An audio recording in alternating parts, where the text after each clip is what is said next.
একটা ছোট শহরে একটা ছেলে থাকত। নাম তার আরিফ। সে খুব সাধারণ ছিল। না ছিল টাকা, না ছিল কোনো বড় সুযোগ।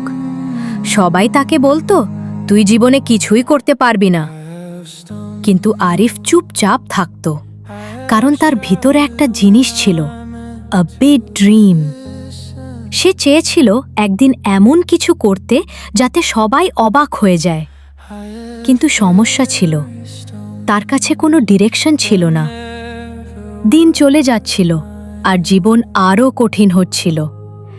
একদিন সে বলল নিজের কাছে, maybe I am really nothing. এই লাইনটাই তার লাইফে সব চেঞ্জ করে দিল। সে হাল ছেড়ে দিতে শুরু করল। কিন্তু ঠিক সেই সময় একজন ওল্ড টিচারের সাথে তার দেখা হলো। টিচার বলল, তুমি কি জানো লাইফ কেন কঠিন হয়? আরিফ বলল, কেন? টিচার হাসল এবং বলল, because you are stronger than your situation. এই কথাটা তার মাথায় ঢুকে গেল। সে প্রথমবার বুঝল, সমস্যা তাকে শেষ করার জন্য না, সমস্যা তাকে তৈরি করার জন্য। নেক্সট ডে থেকে সে চেঞ্জ করল। সে প্রতিদিন 3 ঘন্টা প্র্যাকটিস করত, নতুন স্কিল শিখত, বই পড়ত, চেষ্টা করত।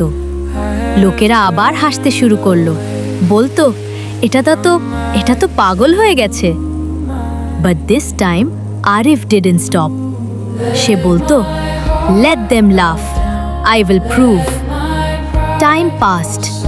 1 মাস, 3 মাস, 6 মাস। ধীরে ধীরে তার লাইফ চেঞ্জ হতে শুরু করলো। সে ফ্রিল্যান্সিং কাজ পেল, ছোট ইনকাম আসতে শুরু করলো। আর সেই ছোট সাকসেস তার ভিতরের কনফিডেন্স বাড়িয়ে দিল। তারপর একদিন সে একটা বড় ক্লায়েন্ট পেল। And that was the turning point. আজ আরিফ আর সেই আগের মানুষ না, যাকে সবাই বলতো নাথিং। আজ সে নিজের লাইফ নিজেই বানিয়েছে। তুমি যেখানে আছো সেটা তোমার এন্ডিং না, এটা শুধু একটা phase. Your situation is temporary, but your effort is permanent.